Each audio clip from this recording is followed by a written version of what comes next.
பாதிப்பு வரும் முன் பிப்ரவரி 2020 முந்தைய ஆட்சியில் அறிவிக்கப்பட்டு பல காரணங்களுக்காக இந்த எல்காட்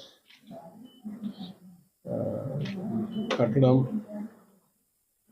சுமார் 4 ஆண்டுகளுக்கு மேல் தாமதமாகி இன்றைக்கு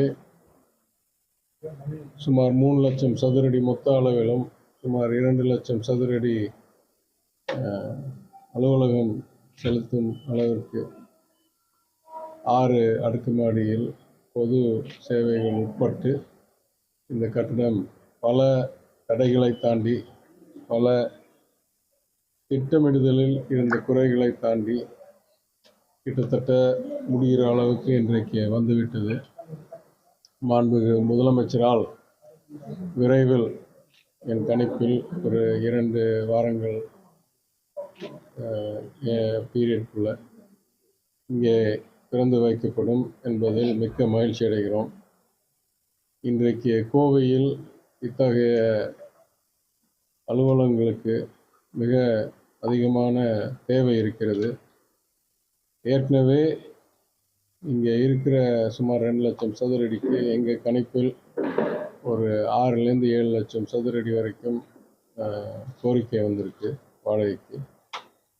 அதை முறையாக எந்த ஒரு தனி நிறுவனத்துக்கும் கூடுதல் பங்கில்லாமல், அதே போல் சிறு குறு குறிப்பாக ஸ்டார்ட் அப் நிறுவனங்களுக்கு 5 சீட்டு 10 சீட்டு 50 சீட்டு தேவைக்கு ஏற்பட உடனடியாக வழங்கும் வகையில் கோவர்க்கிங் ஸ்பேஸ் என்ற முறையிலும் பல விதிமுறைகள் உருவாக்கி அதன் அடிப்படையில் மாண்புமிகு முதலமைச்சர் இதை திறந்து வைத்தவுடன் எவ்வளோ சீக்கிரம் முடியுமோ இதில் இந்த குத்தகை விடப்பட்டு அலுவலகங்கள் திறக்கப்படும் என்று நம்புகிறோம். நான் கூறியது போல் இன்றைக்கு கோவையில் இருக்கிற மிகப்பெரிய குறைவு இத்தகைய சரியான ஆஃபீஸ் பில்டிங்ஸ். எனவே இது பல காரணங்களுக்காக தாமதமானாலும் பல சிறப்பு முயற்சிகள் எடுத்து அரசாங்கத்தினால் பல தடைகளை தாண்டி இன்றைக்கு எல்லா தேவையான விதிமுறைகள் சான்றிதழ்கள் எல்லாம் பெற்று இதை திறக்கும் வழியில் இருப்பது மிக்க மகிழ்ச்சி அடைகிறது. நானே இங்கே சென்ற ஆண்டு வந்து கூட ஆய்வு செய்தேன். அன்றைக்கு இன்னும் சில தடைகள் பாக்கி இருந்தன. அதையெல்லாம் தாண்டி இன்றைக்கு திறப்புக்கு தயாராகி உள்ள சூழ்நிலையில் வர்றது மகிழ்ச்சி அடைகிறேன். எவ்வளவு நிறுவனங்கள் வரைக்கும் வர்றதுக்கு வாய்ப்பு இருக்குது? வேலை வாய்ப்பு எவ்வளவு பேருக்கு கிடைக்கிறது? சாதாரணமாக ஐடி துறையில் சொல்லுவோம், ஒரு 100 சதுரடிக்கு ஒரு டெஸ்க் வைக்க முடியும்னு. அந்த அடிப்படையில் 2 லட்சம் சதுரடினா சுமார் 20,000 பேர் வரைக்கும் வேலை செய்கிறதுக்கு, 2,000 பேர் வரைக்கும் வேலை செய்கிறதுக்கு இல்லை மேலே 3,200.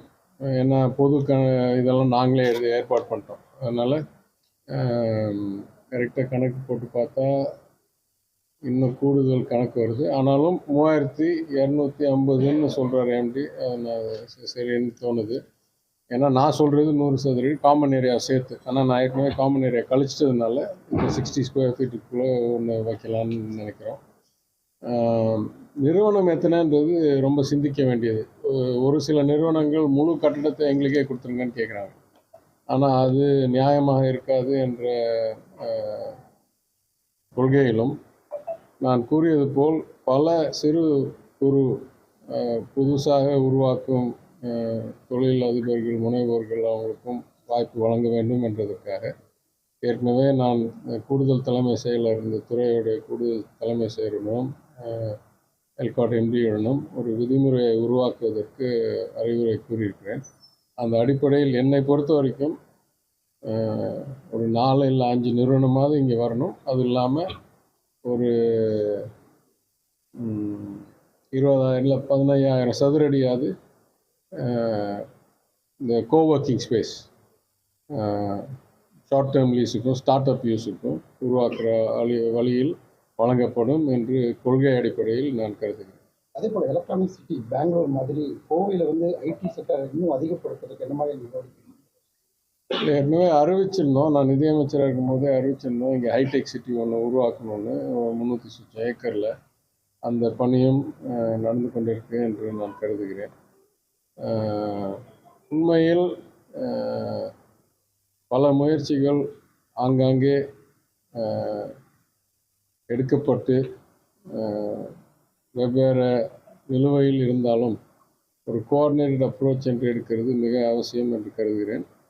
மாண்புமிகு முதலமைச்சர் அவர்கள் இந்த பிப்ரவரி மாதம் எங்களுடைய யூமேஜின் என்ற கான்ஃபரன்ஸில் கூறியிருந்தார். நான் இந்த அமைச்சரை இந்த துறைக்கு அனுப்பினது எப்படி நிதித்துறையில் பெரிய சீர்திருத்தங்கள் செய்தாரோ அதே போல் இங்கே சீர்திருத்தம் செய்வதற்காக இங்கே அனுப்பியிருக்கேன் மாண்புமிகு முதலமைச்சர் கூறினார். அந்த அடிப்படையில் நான் சொல்லுவேன், நம்மளுடைய அப்ரோச்சே இந்த ஐடியை பொறுத்த வரைக்கும் இன்னும் கொஞ்சம் திருத்தம் தேவைப்படுகிறது. அது படிப்படியாக மாண்புமிகு முதலமைச்சரிடம் எடுத்து சென்று அவருடைய ஆலோசனை பெற்று அறிவித்த திட்டமெல்லாம் வேகமாகவும் அரசாங்கத்திலேயே பல்வேறு முயற்சிகள் ஒன்றுக்கு ஒன்று முரண்பாக இருக்கக்கூடாது, அதே சமயம் இணைந்து செயல்படணும் என்றதற்கும் சில மாற்றங்கள் உருவாக்கி கொண்டிருக்கிறோம்.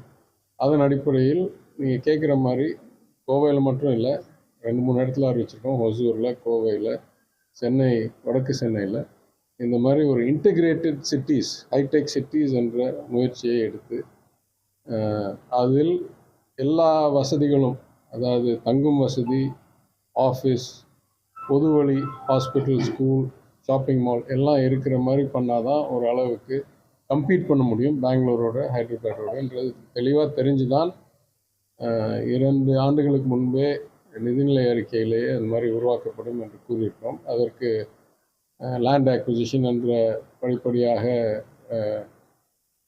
முயற்சிகள் எடுத்துக்கொண்டே இருக்கிறார்கள். அதை இன்னும் வேகப்படுத்தலாம். ஏற்கனவே நீங்கள் நிதியமைச்சராக இருந்திருக்கீங்க. ஜிஎஸ்டியில் சம் ப்ராப்ளம்ஸ் எல்லாம் ஏற்கனவே இருக்குது. எப்படி பார்க்குறீங்க சார்? அந்த மேலே கூட பன்னு இந்த மாதிரி இதுக்கு ஜிஎஸ்டி குழப்பம் ஏற்படுச்சு. நேற்று வந்து அந்த பன்னு இந்த மாதிரி க்ரீம் அவங்க துறையோடு பேசுகிறது பொருந்தும்னு நினைக்கிறேன். நான் வந்து இன்னைக்கு இந்த துறையில் இருக்கேன், அதனால் நான் ரொம்ப அதில் இறங்க விரும்பவில்லை. ஆனால் நான் பொதுவாக ஜிஎஸ்டி பற்றி கூற வேண்டியது நான் பல முறை கூறியிருக்கிறேன். நான் முதல் முறை உறுப்பினராக முதலமைச்சர் என்னை அனுப்பினவுடன் ஒரு அறிக்கை போலேயே ஒரு கடிதத்தை கவுன்சிலுக்கும் ஒன்றிய நிதியமைச்சருக்கும் எழுதி தந்தேன். அதுவும் அவங்க பெருந்தன்மையோடு எல்லா மாநிலங்களுக்கும் அனுப்பி வைத்தார்கள். அதில் பல குறைகளை, திட்டம் இடுதலில் பல விளைவுகளை நான் சுட்டிக்காட்டியிருக்கிறேன்.